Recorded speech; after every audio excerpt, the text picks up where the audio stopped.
Greetings, human beings. Welcome. This is the fourth episode of Unlicensed Therapist, a platform where we dissect the human experience in the 21st century and explore how we think, how we relate, and how we believe.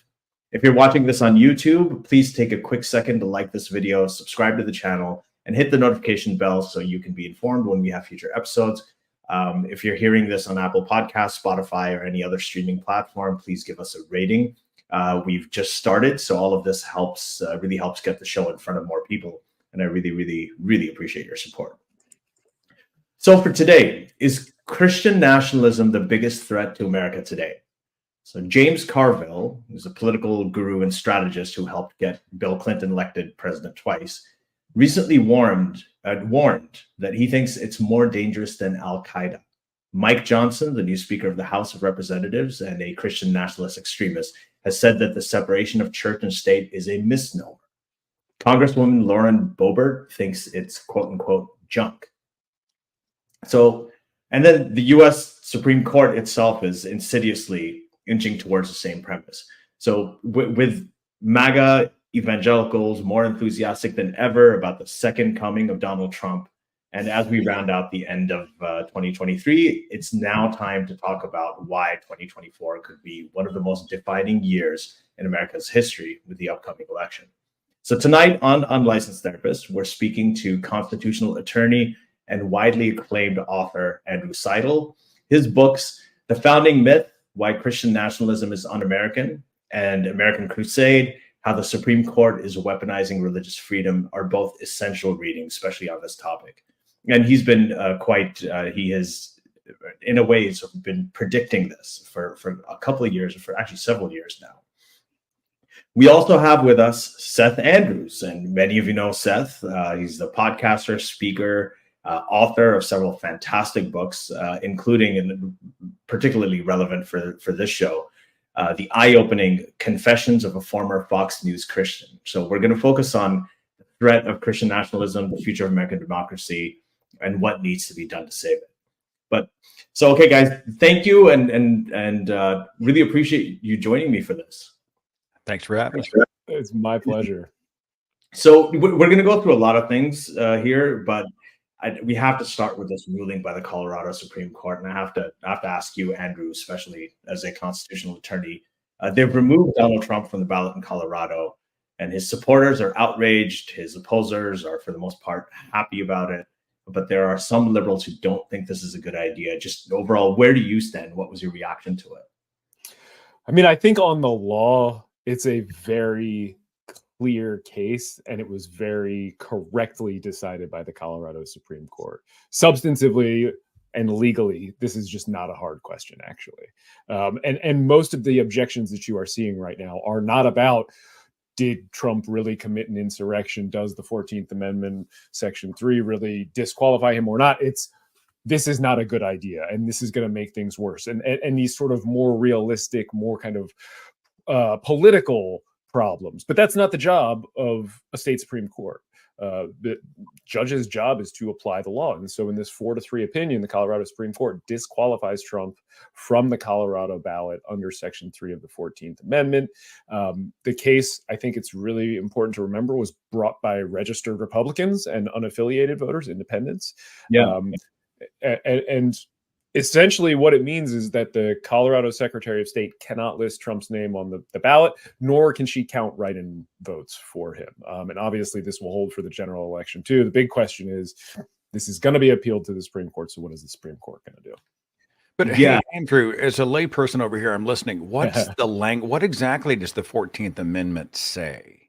Okay, so here, let me do like a short legal explainer on exactly what we are talking about here.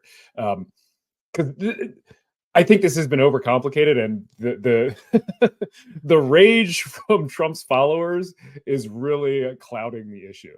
So people who want to hold office have to meet certain basic requirements that are spelled out in our Constitution, right? You have to be 35 years or older. That's one. You have to be a natural born citizen of the United States, right? Trump infamously tried to cast doubt on Obama meeting this qualification, essentially saying that Obama could not be president because he was not born in the United States. And you have to be a resident of the United States for 14 years. Most of the time, these things don't come up. They're all in Article 2. Section 1. And it's really that's kind of all in the original Constitution in terms of prerequisites, requirements for being president.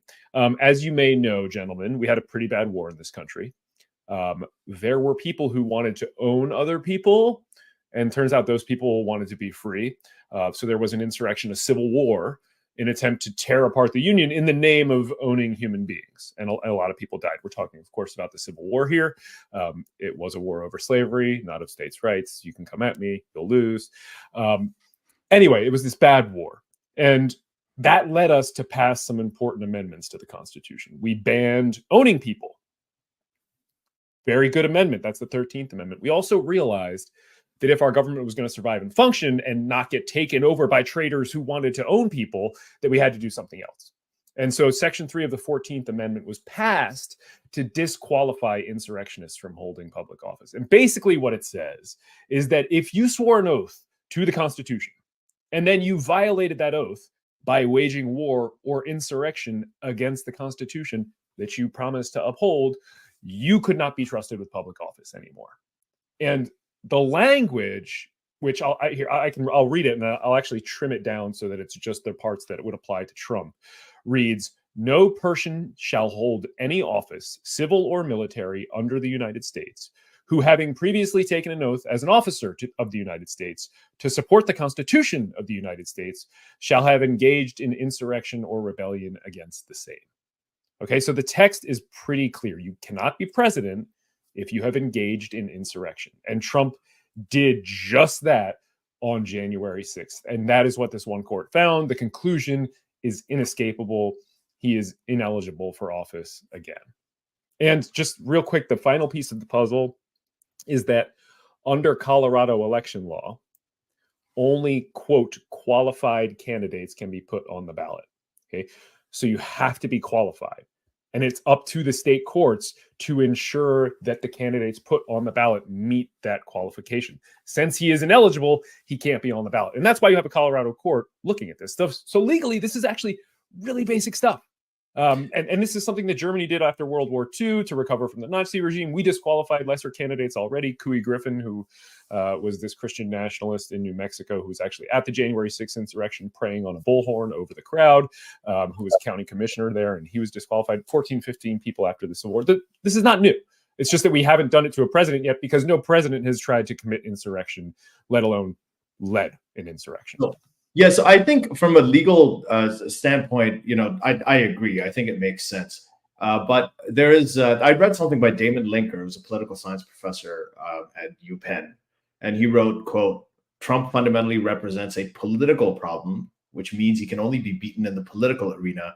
Efforts to take him down by other means will only make him stronger." So this isn't the legal part, but this was kind of my first response as well. So being a populist demagogue that he is, isn't Trump's appeal all about how he's always being victimized and targeted by the system? So doesn't this kind of thing make his supporters even more resilient? I mean, this has always been a difficult challenge, right? The legal versus political. I don't want to be.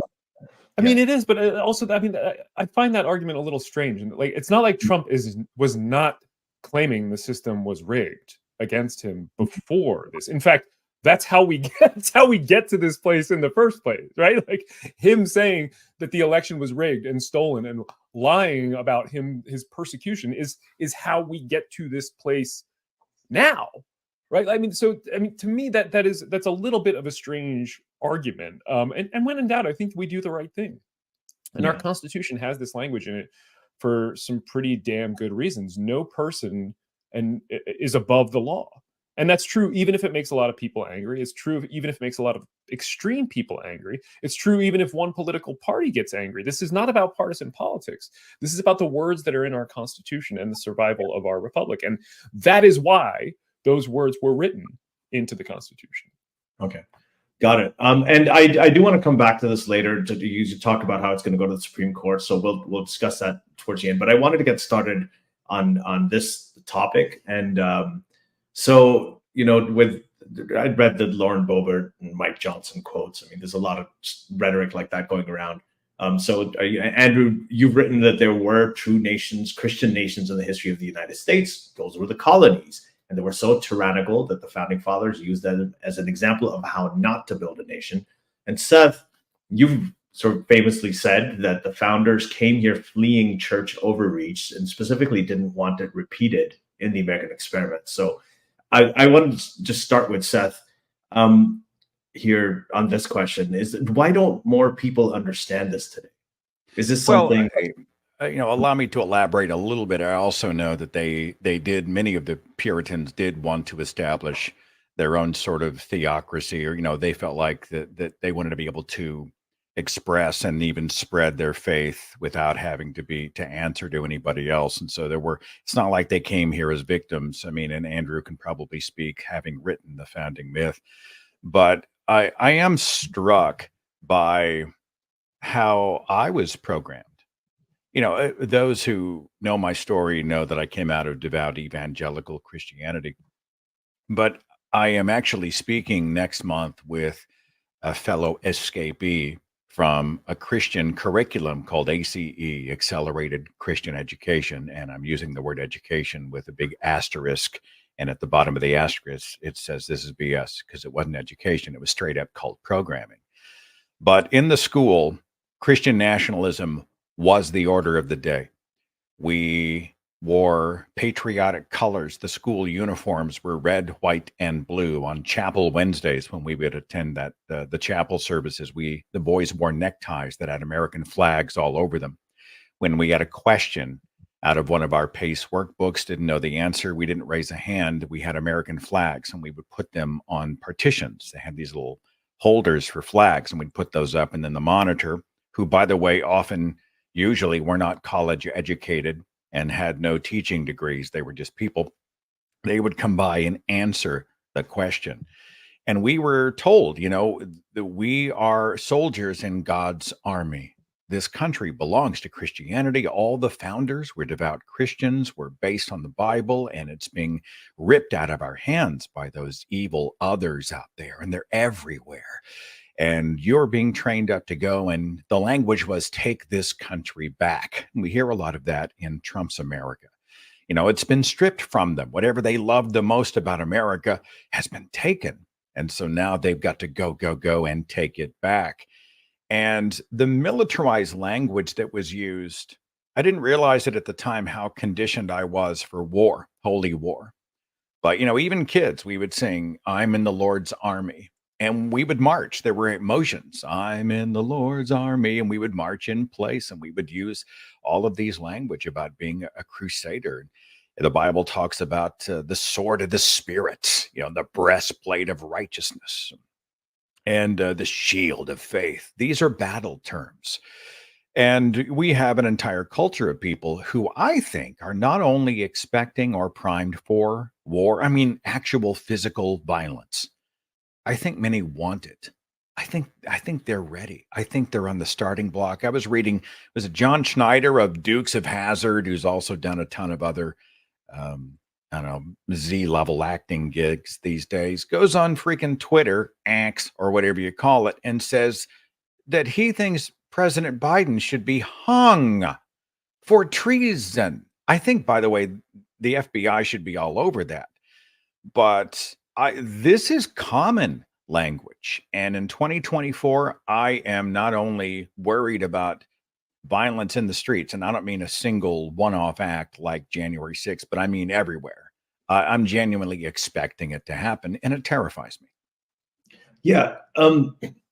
So on that, so in your book, right, the Confessions of a Former Fox News Christian, you gave some really deep insights into the minds and the lives of the conservative Christians, evangelicals that you grew up among and with, and of which you were one yourself, and how, like you said, they view everything.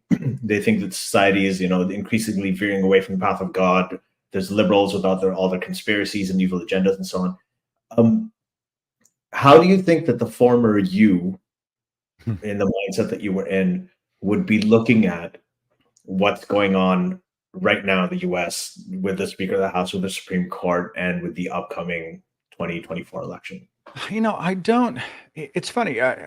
I was always a little bit of a skeptic, even in the faith. Like we would have Christianity is hardline, fundamental Christianity is an authoritarian cult, right? Right. Fundy religions prime you, and this is true in Islam and other fundy faiths. You are primed to respond to authority with a capital A.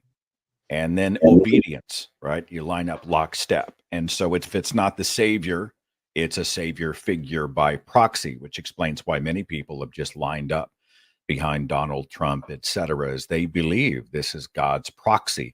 They have been conditioned, programmed to respond to savior figures. I was never quite that guy. Mine was more of a, well, I believe in Adam and Eve and I believe Noah's Ark and I believe those types of things. But I also had a real skepticism about many of the people in the faith who were banging their Bibles and making wild claims.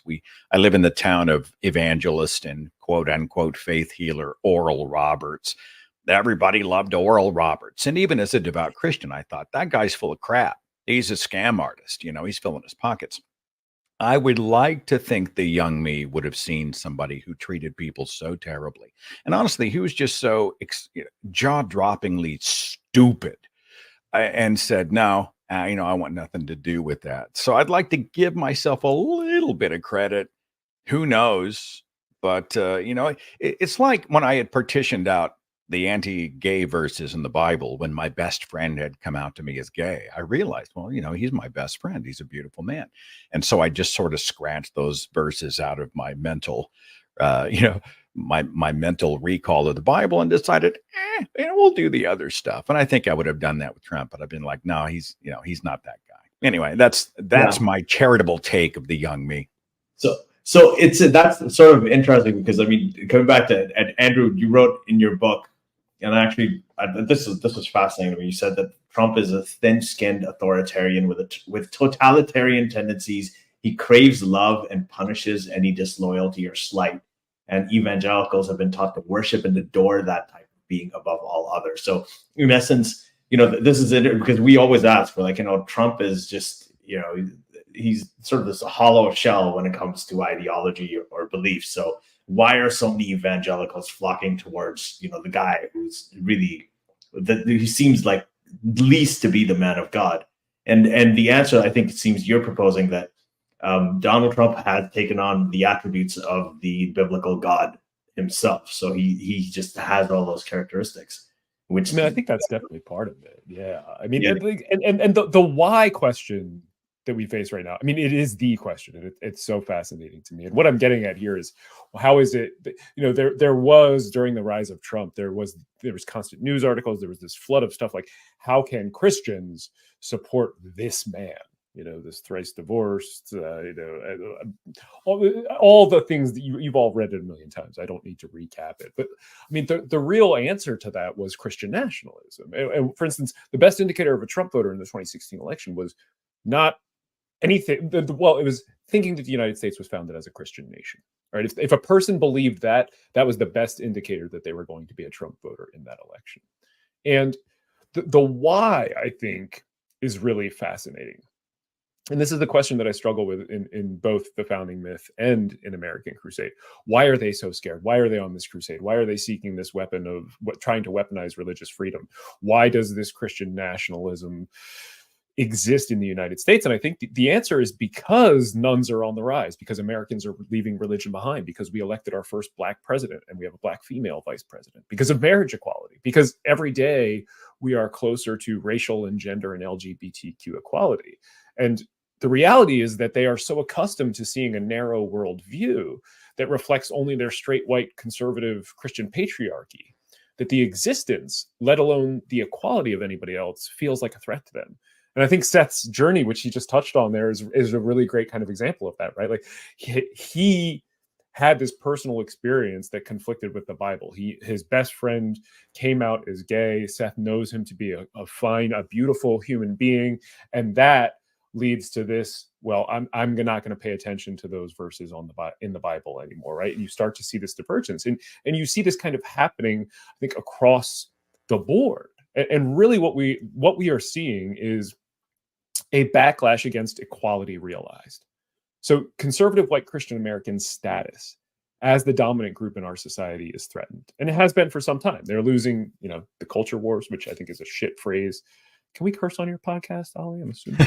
Okay, sorry. It's a silly phrase that is meant to mask attacks on human rights. Right? They're benighted ideas and ideology they're wildly unpopular. I mean, like from abortion to contraception, like you name it, their ideas are they're in this very small minority. They are losing the power and privilege and deference which they believe they are due. And we know that when that happens, this is well documented in sociological scholarship, that when a dominant group or caste in a society feels threatened, that it reacts or overreacts by trying to retain that status.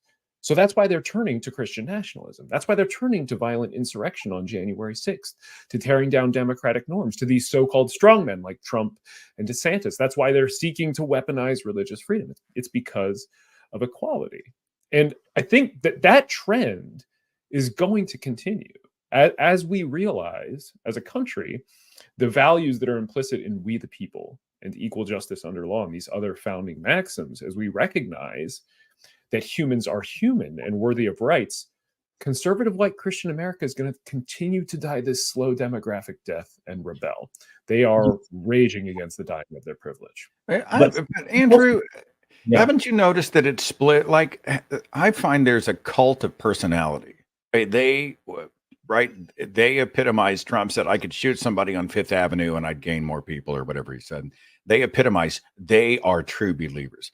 Now over here, you got people who were just transactional, right? The freaking psychopaths who've decided, well, he's a piece of shit, but I'm using him because he's got a huge following, and I'm gonna stare. Ryan Walters, right, Oklahoma's superintendent of public instruction. I'm convinced.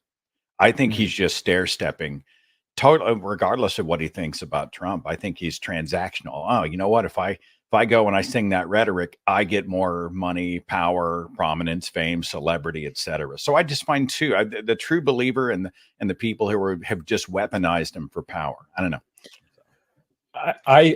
I think this is that sort of disconnect, or that alliance, I think, is the story of modern Christian nationalism in the United States. So we've seen waves of Christian nationalism throughout American history. And so really, I talk about this in the chapter of the founding myth, where I get into the 1950s and to everything, the wave of Christian nationalism that crashed onto the country in the 1950s, where you get "In God We Trust" adopted as the motto, "Under God" added to the pledge, prayer room put into the Capitol, National Day of Prayer, National Prayer Breakfast, all these awful artifacts of that wave of Christian nationalism. And really what you have happened at that time is American big business uniting with American Christianity to obtain political power in a way that we have not really seen in our history. And this is well documented in Kevin Cruz's book. It's a pushback against the New Deal. It's an attempt to undo a lot of the great things that were done in the New Deal, especially things that included regulation of businesses, for the silly things like the health of the worker and our environment and things like that, right? So they realize that they can't win political power without each other, and they unite to push back on the New Deal. And that is the story of modern American politics. And it is that union where you have business using religion to gain political power and funneling money into it for that purpose, and religion using business to gain political power and get things like abortion, et cetera, all that kind of stuff. And it's this mutually beneficial parasitism, if I can say that. And that really is, I think, like where we are. That's how the Supreme Court has been captured. It tells us so much of the story today. Yeah, and I think that there's also the element of the Cold War. The Soviets, like there's this idea that Soviets are, the godless atheists, and they're differentiating Americans from what the Soviets were. I think that also had some part. It was all happening sort of simultaneously. I don't know if that was a primary reason, but I mean, it certainly is, and it's something I talk about in the founding myth. But I mean, you have to have an other in those situations. I mean, and you can see this today. I mean, the the Christian nationalist movement right now is constantly searching for an other to demonize, whether it's immigrants or Muslims or trans athletes, right? Like you name it, they have to have one, and they are constantly throwing spaghetti potential enemies at the wall and seeing what will stick with their base, what will scare them the most into action. And it's, I mean, you know, Seth, I don't know if I've ever actually told you this. I had a big section in American Crusade about Fox News and the conservative media and how they operate. And I quoted your book, and we ended up having to leave that entire chapter on the cutting room floor. I do that. I render otherwise where they work discardable and worthless. This is my calling card. But yeah, I get that. I get that. It's fascinating because you have this whole industry is built around scaring the shit out of people who are sitting at home on their couches comfortably. Yeah. Right. They don't have anything to worry about. Like, and it's like they need to scare them with something, because otherwise they won't be able to motivate them to win this political power. I said in Fox News, or maybe it's my most recent, where the satanic panic is not over. Right. If it's something I love or support, then it's not godly. If it's not godly, then it must be aligned with God's enemies. And God's enemies are fueled by the ultimate enemy, which is Satan. So it's funny. I do a second podcast called True Stories, where we do little anecdotes and vignettes from our past. And it's funny, throughout our history, well, you know, you see the same group of people, and it was back to pre-prohibition. You know, oh, it's booze. We have to outlaw that because it's the devil. They outlawed pinball machines at some point in the 20th century because that's leading children down. You know, we saw Ozzy Osbourne and Pokemon and all these other things. They're all coming for your children. And here we are in the age of what is supposed to be enlightenment. And there are people who are literally convinced there's a basement that doesn't exist in a pizza parlor in Washington where Hillary Clinton is trafficking in young children and drinking their blood so she can develop a fountain of youth serum and live forever as she worships the devil. It's bizarre, but unfortunately it's nothing new. I think it's just sort of amplified in the age of the internet. You know, I'm going to tell a real quick story, and then Ali, we'll turn your show back over to you. Americans United for separation of church and state. This is what I do in my day job. I'm not here representing them today. I'm here to talk about my books and politics, so I'm not representing them today. But they have a lawsuit against the state of Missouri for its abortion ban, because when Missouri passed the abortion ban there, they wrote into the law that Almighty God is the author of life. They said, legislators said things, to me, God doesn't give us a choice. He's the creator of life. Being from the biblical side of it, I've always believed that life occurs at conception. They quoted Psalms. They said, as a Catholic, I believe life occurs at conception, right? Like, and that is a violation of the separation of church and state. They are abusing their power to impose their personal religious beliefs on everybody, and in the process, banning abortion. Okay, so Americans United with the National Women's Law Center sues the state over this. And our plaintiffs in that case are 14 different clergy from 7 different denominations: Baptist, Episcopalian, Orthodox Judaism, United Church of Christ, Reformed Judaism, Unitarian Universalist, United Methodist, right? And the Attorney General goes on to conservative radio just a couple weeks ago and says, it's important to understand who the plaintiffs are here. It's the Church of Satan.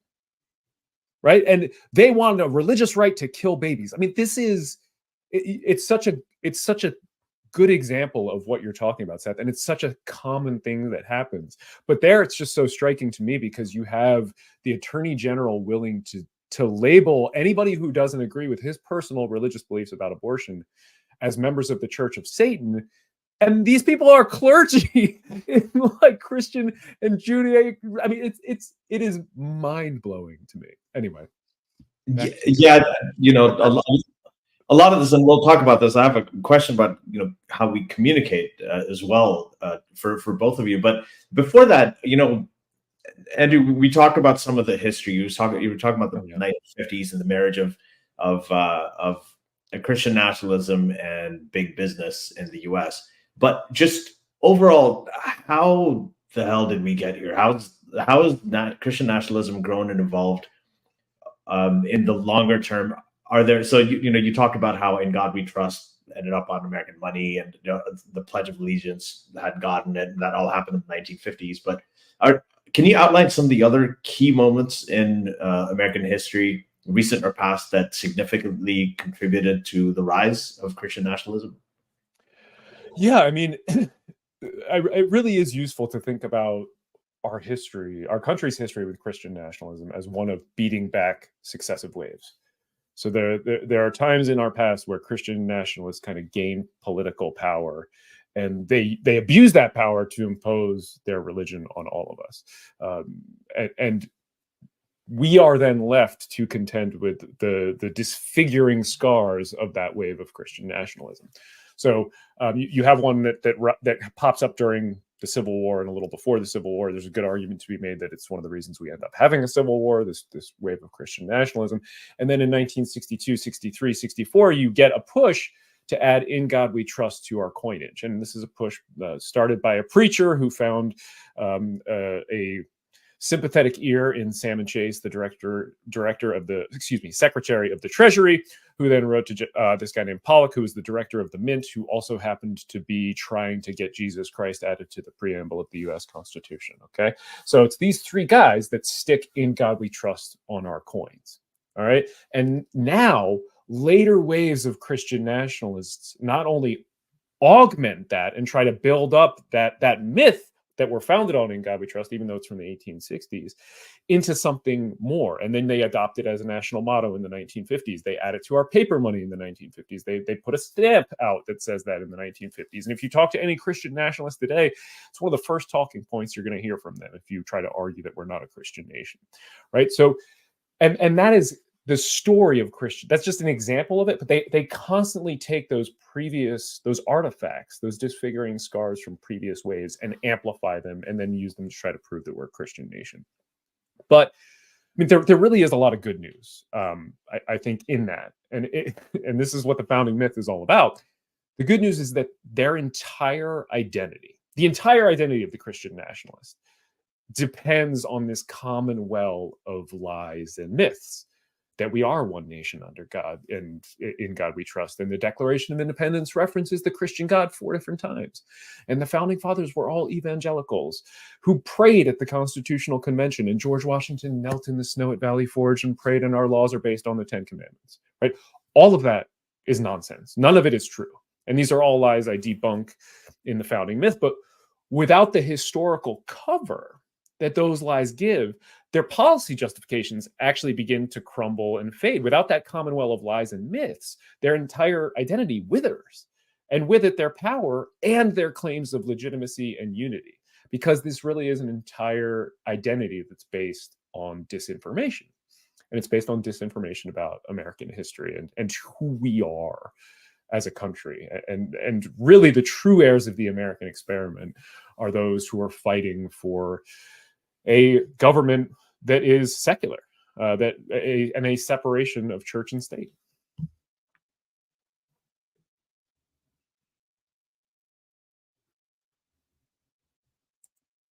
Forgive me, Ali, I cannot hear a word you're saying. Forgive me. You muted yourself, buddy. Oh, I did. I muted myself. It's the oldest mistake in the book. But yeah, I wanted to. So yeah, thanks for that. And sort of building on that, I don't feel like this has been going on for some time. It's been building up for some time, and now it really feels like with everything happening with the Supreme Court, people talking about the Handmaid's Tale, and we've got it's the whole thing is just it's fascinating to watch. But so I wanted to touch a little bit on communication and how we communicate. So. And this is really, I was curious about what you thought about this, Seth. What are liberals and rational people doing wrong when it comes to communicating with Christian nationalist types, or communicating with people about Christian nationalism? I mean, so I'd like to think that people are moved by reason more than anything else. That's what we hope for, but that's just not true for human beings, right? We're inherently emotional, inherently irrational as a species. So when you have rallies with simple slogans like, make America great again, build the wall, drill baby drill, all that, the more you get people to feel strongly, their brains kind of turn off, right? So But on the other hand, what liberals do is they tell fewer stories and they give more sort of bullet points on policy and some of these complex sort of abstract professorial ideas. So what do you think from the perspective of a Fox News Christian, right? Like you wrote about. What should people like Andrew, yourself, me do differently to counter these ideas? How do we tell our story, and how do we get the message across in a way that it sort of, I guess, resonates more emotionally with people? Does that make sense? Your question to me is, how do we fix the world? Okay, well, thanks, Ali. Let me work on that one here. Hang on. I may need a minute to get my my Post-it notes all aligned for that. No. I understand your question. I think some of this. Yeah. I think some of this relates to how I speak against religious dogma or debunked mythologies. When I first came out of the faith, I was pretty hot. I felt like I'd wasted time. I was mad at myself for taking so long to figure it out. I was angry at the way I'd been treated by everybody who was patting me on the head like it was some broken thing. And then I was like, I was also naive. If I go and I show them what I have discovered, what the facts are, everybody's going to be like, wow, I didn't know that was in there. I didn't realize the Bible had that. I didn't realize this was a contradiction. I didn't realize that the geologic column disproved Noah's flood. I want to pursue the best ideas. And we would all join hands, and there would be music and light and confetti, and we would all frolic off into Reasonville together. Never happened. And I left more frustrated. They doubled down because they felt attacked because I just went in like a steamroller. It took me a few years to begin to understand that there's something else happening. And a lot of the shows that we've been doing recently on my channel have to do with ideas, brain psychology, identity beliefs, not just the beliefs where you're like, wow, that's interesting. I can walk up to someone and say, hey, did you know that dogs don't see black and white, but actually see a shade of color? I always thought it was only black and white. Wow, that's amazing. I'm so glad you told me that. Hey, you walk up and you say, hey, did you know that George Washington had some dentures with slave teeth in it? And they're like, and they have a massive coronary and say, how dare you?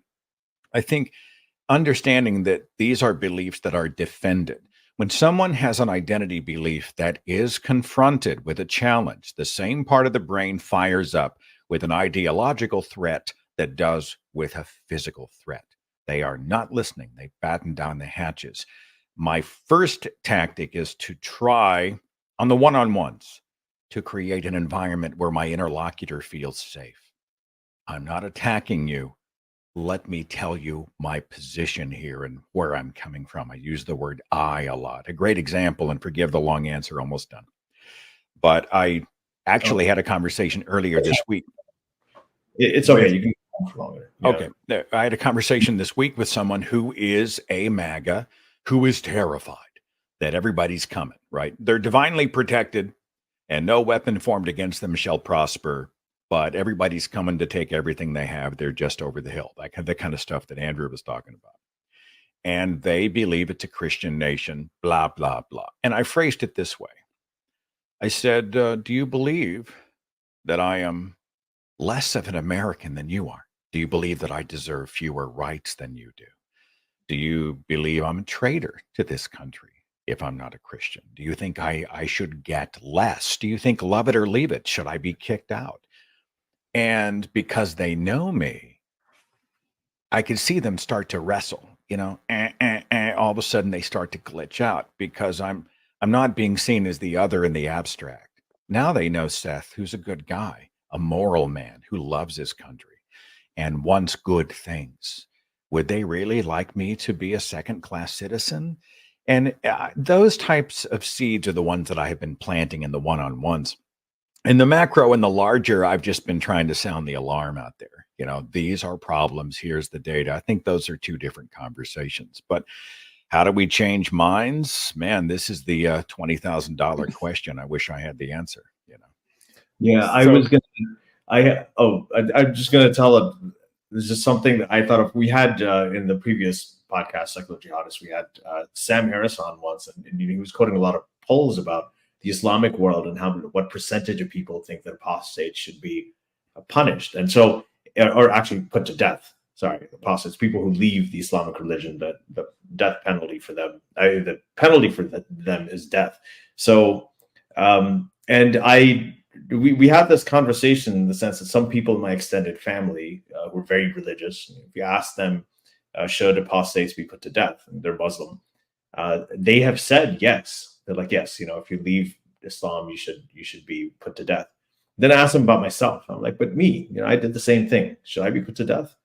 And then they struggle with it, just like you said. Like, well, no, you're a nice guy. And I realize, I think that from the one-on-ones, and maybe to some extent the macro, being the example, sort of living your life by example, and showing people that you can have people who are secular, but they're good, they're just as conscientious, just as moral as everybody else. When people see that in people that they know, I think that that's actually can be enormously powerful. Well, and I think something else that disarms them is when I reveal that many of my allies in the equality fight are Christians.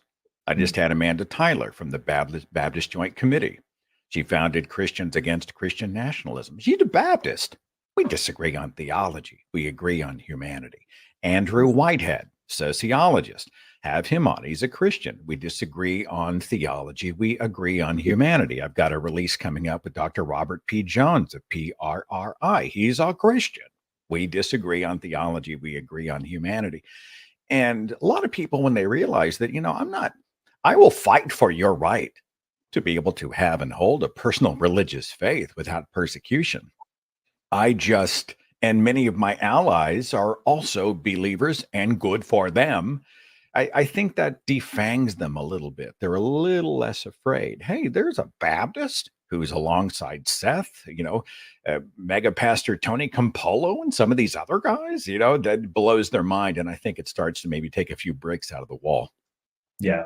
Andrew, also, you're both talking about humanizing vague concepts for people too, which is, that is one of the key things to do. That's what storytelling does as well. Like you are putting a face to this vague idea that Christian nationalists are the true Americans, or that people who leave Islam should be executed, right? Like those are vague ideas that people can agree with or not. But when you put a face on that and it's going to impact somebody that they know and love, it's a whole different calculus for them, right? And there's a can of worms that Ali opened up. Forgive me, Andrew. I just walked all over you. Go for it. I saw something bright and shiny, and I just got distracted. That's my fault. It happens. No, please go. I like opening up. He was talking about the left and some of the mistakes that we make. And, I'm a lefty. Some would call me a hard lefty. I'm a straight up liberal, right? I'm one of them secular humanist liberals. But I know that many on the left can be totally intolerant of self-reflection and criticism. The reason I know this is because they are human beings, and we are all guilty of bias. We're all guilty of having an emotional reaction, and we have all these defense mechanisms.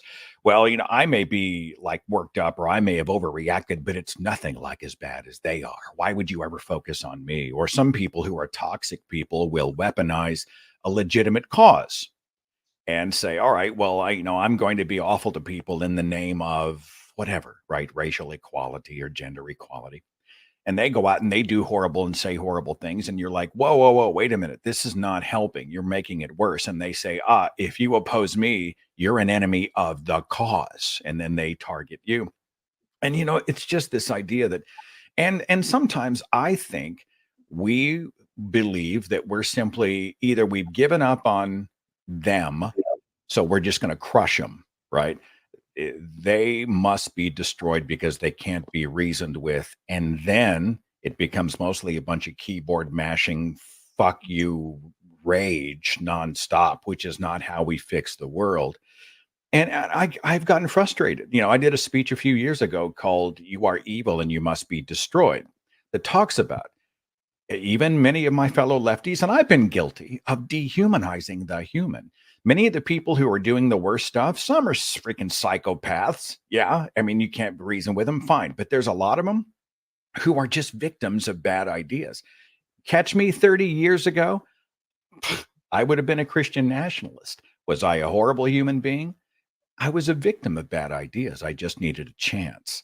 And I'd like to see a lot more of that with my fellow lefties. For sure. I could not agree with that more. I like, it's not stupidity, it's not mental illness, none of this stuff. It's just people trapped by a set of bad ideas. And so, I mean, I was a neuroscientist. My Bachelor of Science degree is in neuroscience. This stuff just fascinates me. I've tried to stay up with it. I mean, so I mean, there are three things I want to say. Is one, Ali, you alluded to this in your question, and Seth, you touched on it too just now. Is we are not reasonable creatures. Like we're not. We want to be.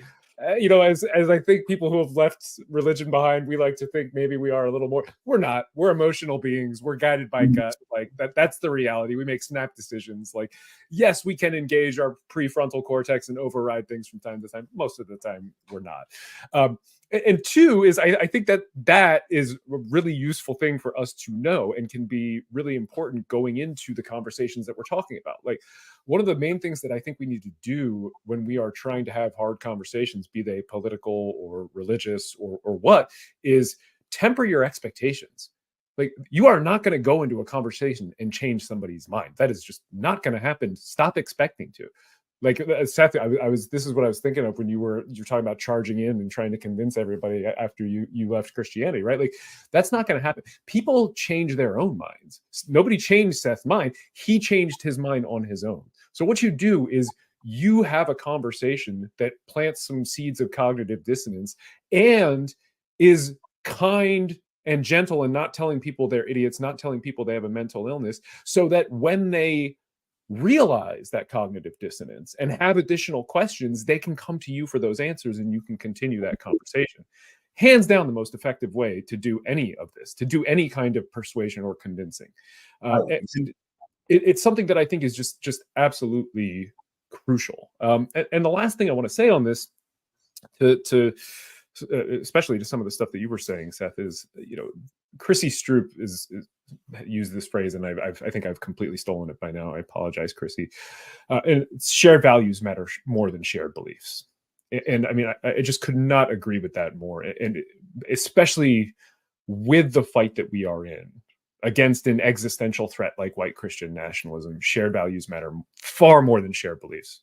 So I would far rather sit down and have a drink and a chat, and I like to say split some guacamole with a group of Christians who value anti-racism and social justice than a group of anti-equality atheists. Now, there aren't many of those, but they do exist, and they are loud. Like, you know, my dream is to live in a country where the separation of church and state is valued by everyone, where we all understand that true religious freedom can only exist with a secular government, and true freedom of thought can only exist with a secular government, where there is no such thing as the freedom of religion without a government that's free from religion. You know, I want to live in a country where the nonprofits that I work for every day are unnecessary.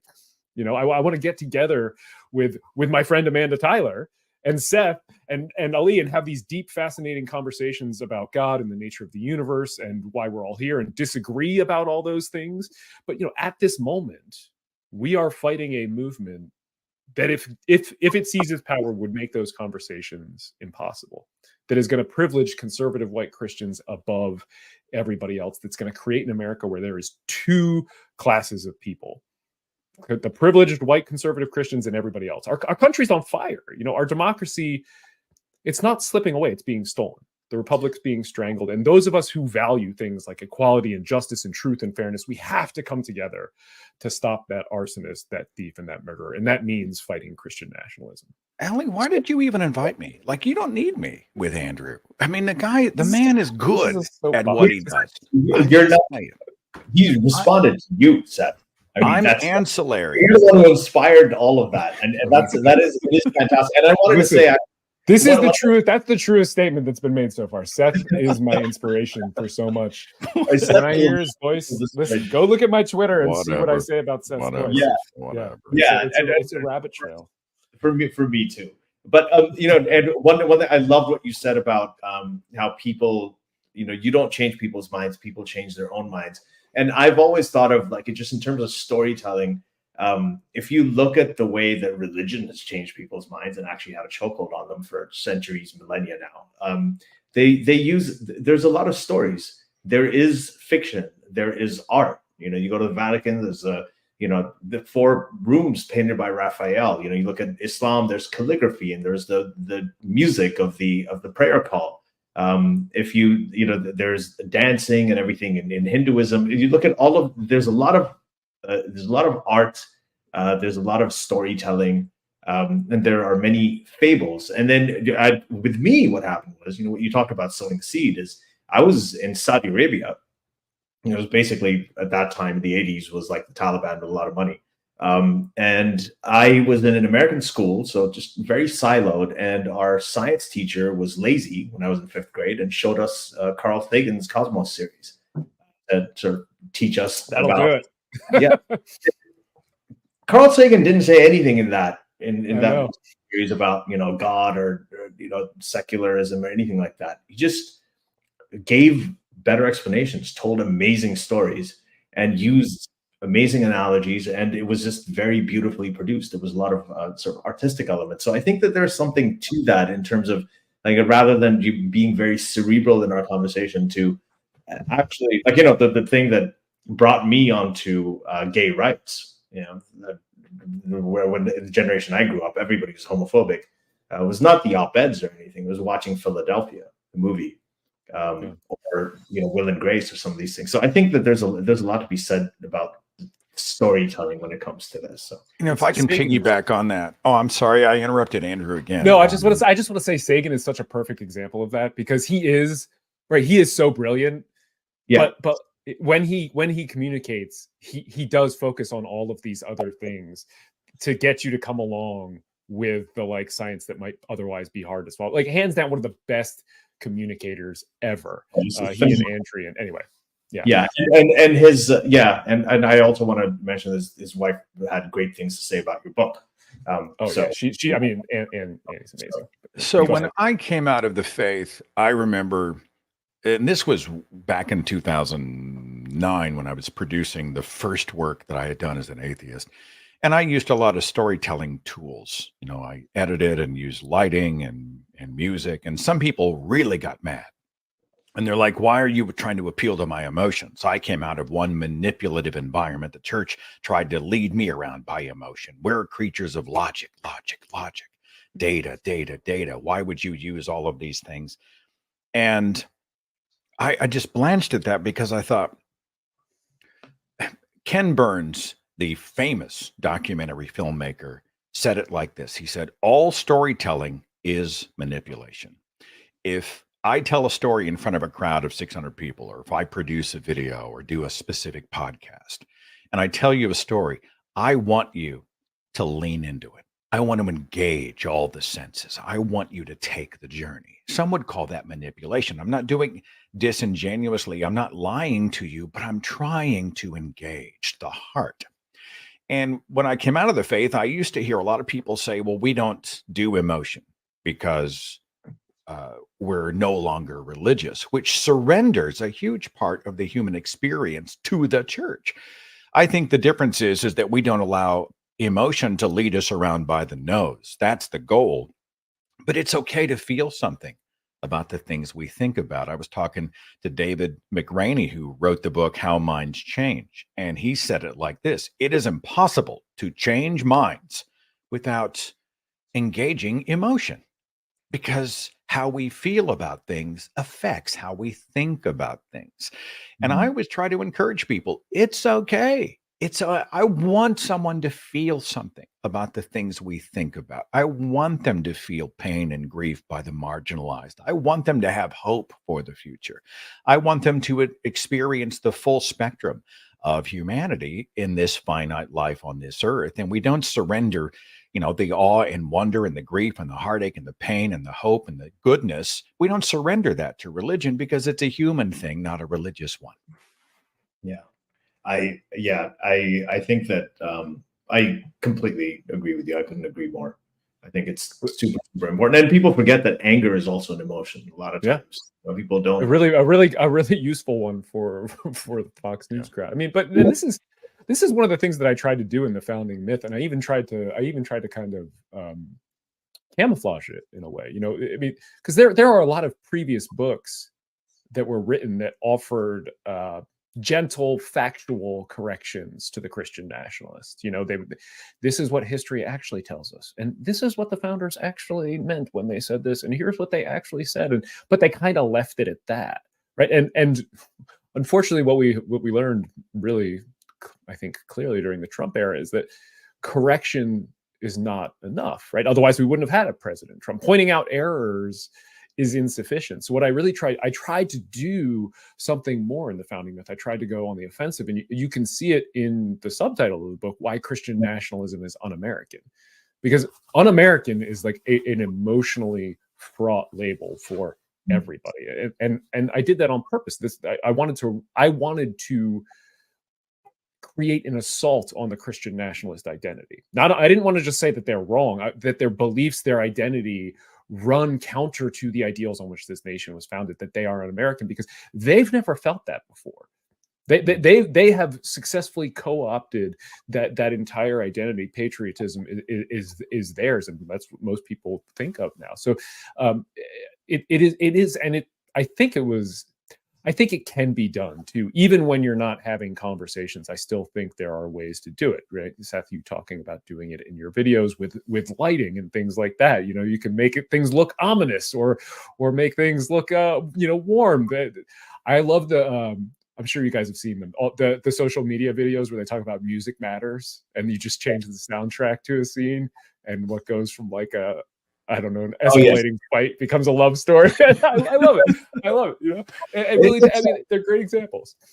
By the way, I saw a 1-star review of The Founding Myth. It was some guy named David Barton, and I thought, he wasn't a fan of that book, so I felt bad for you to get that review. The granddaddy of Christian nationalism. Disinformation.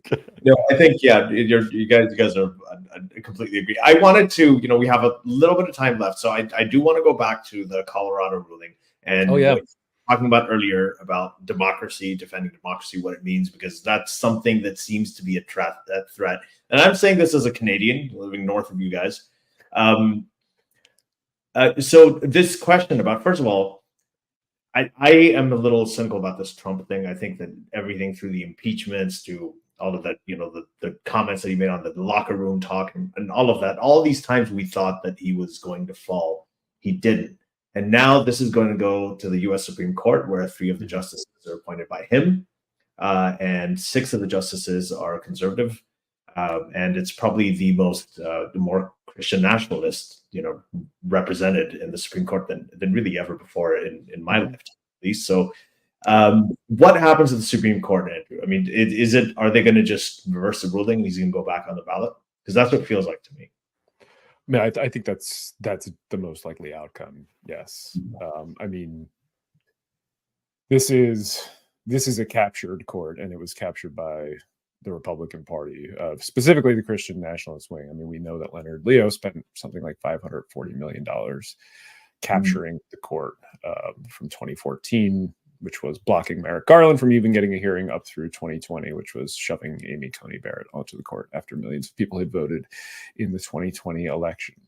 And there are plenty of numbers that back this up. I go over all of this in American Crusade. So I mean, we've seen this before, time and time again. This court is willing to reward the Republican Party 6-3 for putting these justices into place in case after case, whether it's partisan gerrymandering or attacks on the Voting Rights Act. I mean, this is a court that is willing to empower the Republican Party. Now, if I wanted to convince myself, sometimes I am Charlie Brown and the Supreme Court's loosely pulling the ball up. But if I wanted to convince myself, you can make the argument getting Trump off the ballot now is something that would be useful for the Republican Party, because this is a guy who's just been a bane on the existence of everybody. I mean, just dragging the Republican Party into an absolutely terrible place, I think. Or maybe bringing it out into the open, whatever you think. But if you are a Republican still, you would still have plenty of time to get somebody else on the ballot there. Get Nikki Haley or DeSantis or Vivek.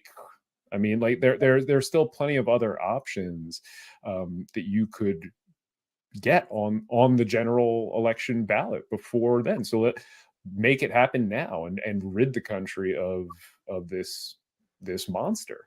I mean, that would be the argument that I would make if I were, a Republican law clerk to John Roberts or Brett Kavanaugh, for instance. Yes. But the reality is, I don't think that will happen. They may even peel off one or two of the liberals. It's possible. There's a bunch of different. There are about, depending on how you want to read it, there are about 7 or 8 holdings in the Colorado Supreme Court opinion. One of them, the Supreme Court shouldn't touch really because it's state law, though it could. So that gives them about 7 different substantive ways they could try to undo this decision. They could try to undo it on procedure. And then I think we're going to get a lot of flowery language about democracy. A lot of those same concerns that you're seeing raised by pundits right now, and those fears that don't have anything to do with the substantive law or with the text of Article 14, right? So, and again, while you're thinking about those, just think back to when this provision was put into place. Okay, when we passed the 14th Amendment, like there were plenty of voters, I am sure, voters in the majority in most southern states that they wanted their insurrectionist dads and brothers to hold public office again, right? Yeah. The point was to prevent them from doing so, like despite the fact that probably overwhelming numbers wanted them there. So it is the idea that it's anti-democratic to bar somebody from office when that person has engaged in the most anti-democratic action there is, attempting to overturn a free and fair election by violence, is absurd. I mean, it's absurd in a way that I don't think we're doing a good enough job pointing out. Okay, so I want to get this in, and really to you again, Andrew, and Seth, you as well. Is this thing about anti-democratic and democracy? So again, sitting here as a Canadian, it seems to me the final say in American democracy always comes from its most non-democratic elements. So got 3 things that I have in mind. One is the Electoral College. So in the last 8 elections, right, that's over 31 years, Republicans have won the popular vote how many times? Only once, and that was in 2004. All of the rest of America is largely liberal when it comes to the population. 2004 is the only time that Republicans actually won the popular vote. So it seems that American presidents are more selected by the Electoral College than they're elected by the people. Then the second thing is the Senate, right? Where 18% of the American population is represented by 52 senators. California's got more people than all of Canada, 2 senators. Wyoming's got barely anybody, also 2 senators. So that's very misrepresentative.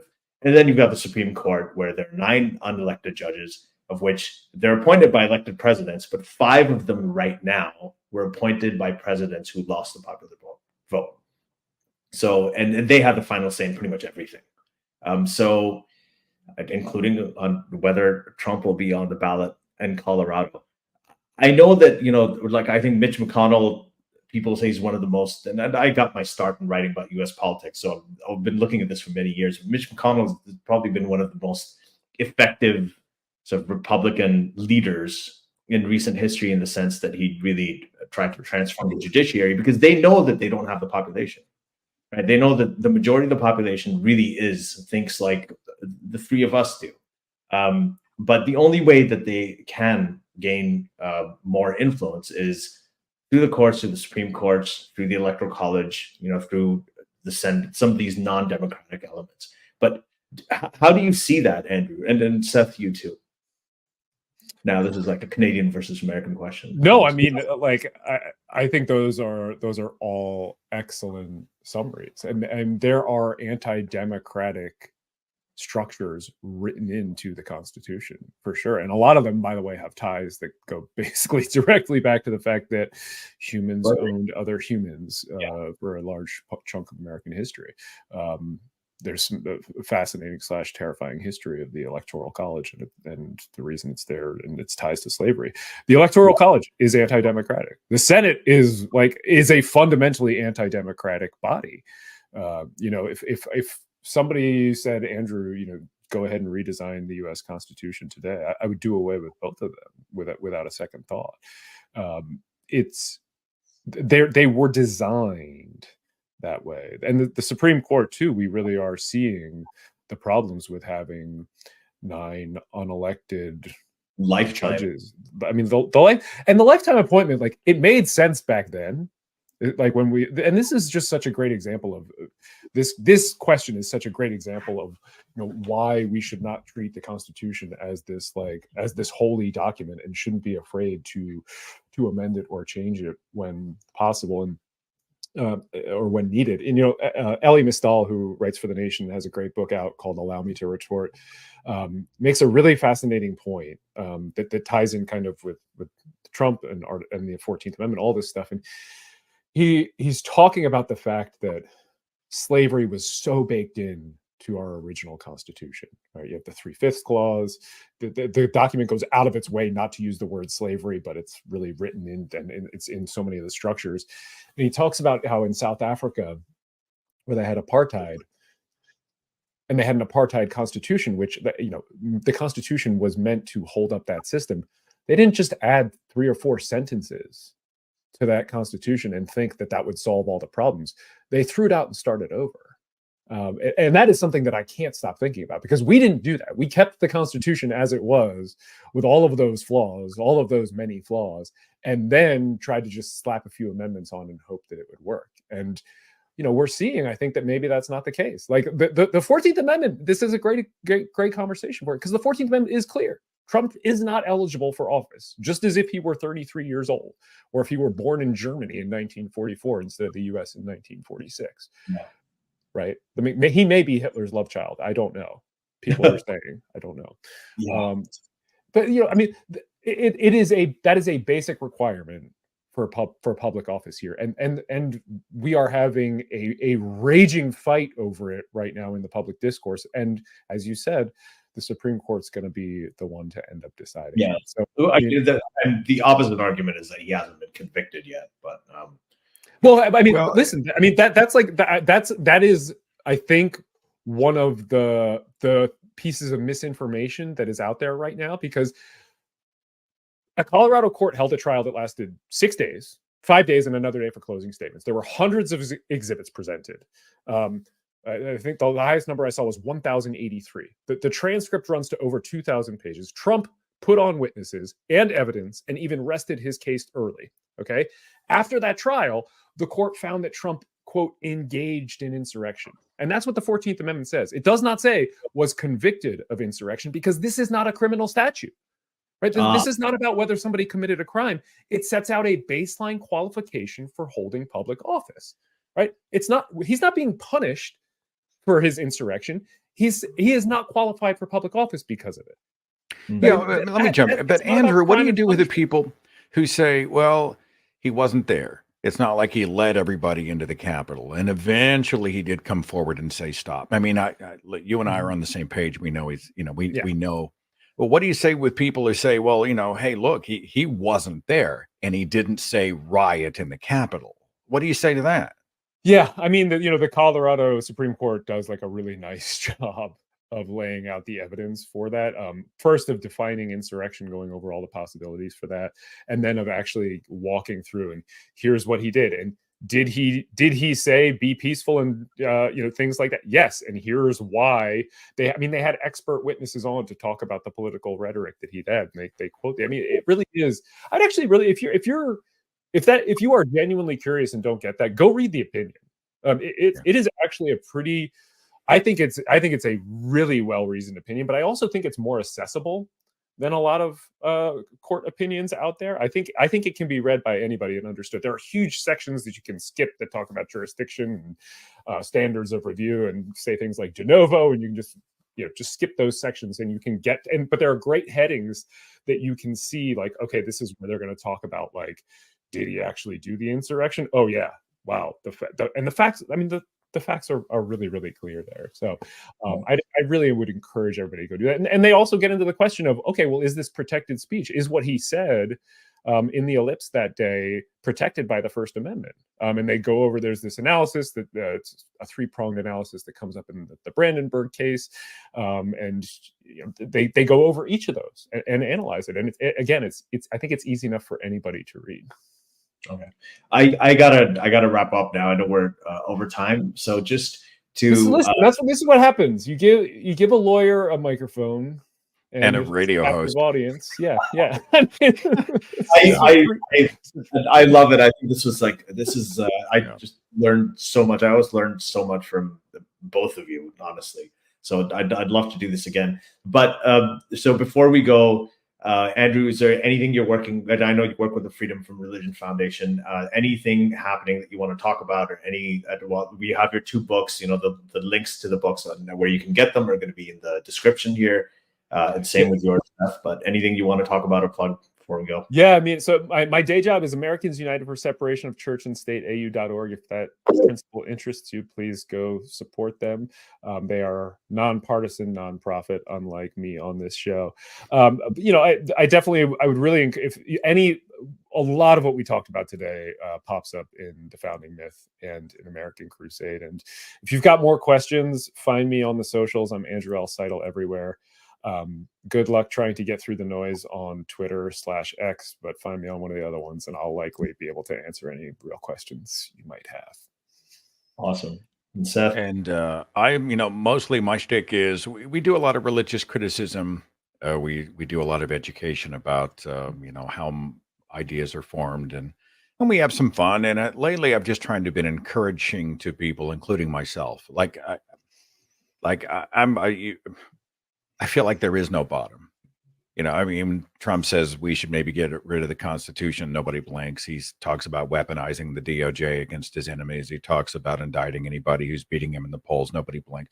I've come to the saying he's going to be a dictator on day one. Don't forget when that. we reelect Marjorie Taylor Greenes of the world and the Lauren Boeberts. Yeah, I've kind of decided that I'm focused on those I remain hopeful about, that do represent humanistic democratic values, and I'm trying not to despair about the fact that there's so much awfulness, and not just in the US but all around the world, blah blah blah.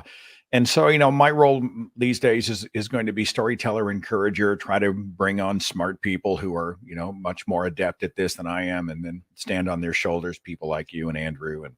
And so if anyone wants to know about my work, just follow my name, SethAndrews.com. Links to everything are there. And thank you. That's also, I wanted to say, like, with this recently, he's been using words, even when it's been called out from Mein Kampf, the poisoned, the immigrants are poisoning the blood of this country. Dude, I don't think it's hyperbole to say that democracy may be over. I never thought I would say that, but I really think, depending on what happens in 2024, we may see the end, the gleeful, celebrated end of democracy. I don't know. It's not hyperbole. He said that about democracy. I think he said something like, he downplayed democracy. The problem that we face, and we're going to just do this because, listen. So many people out there who may listen to this are like, so what?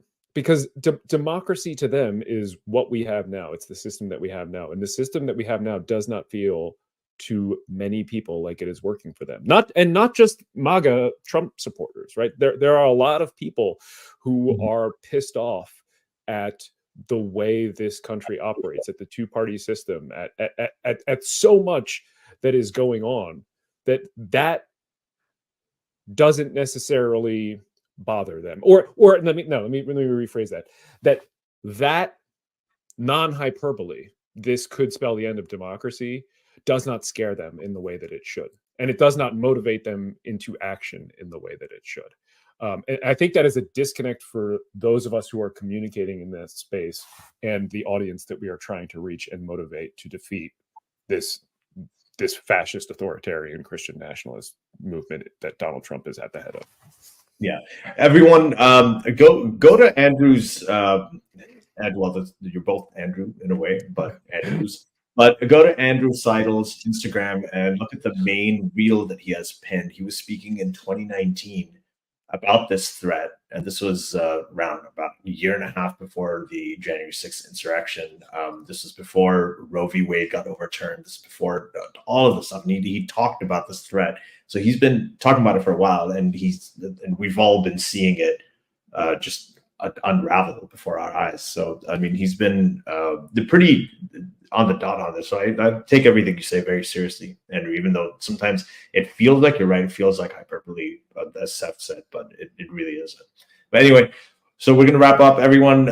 Thank you. Again, if you're watching this on YouTube, please take a second to like and subscribe and hit the notification bell. And if you're listening to this on one of the streaming platforms, Apple or Spotify, please give us a rating so that this goes in front of more people, especially if you enjoyed what you heard today. And feel free to please share it with your friends or anybody else you think would be interested. Thank you very much. This is Unlicensed Therapist, and we're going to see you next time. Thanks.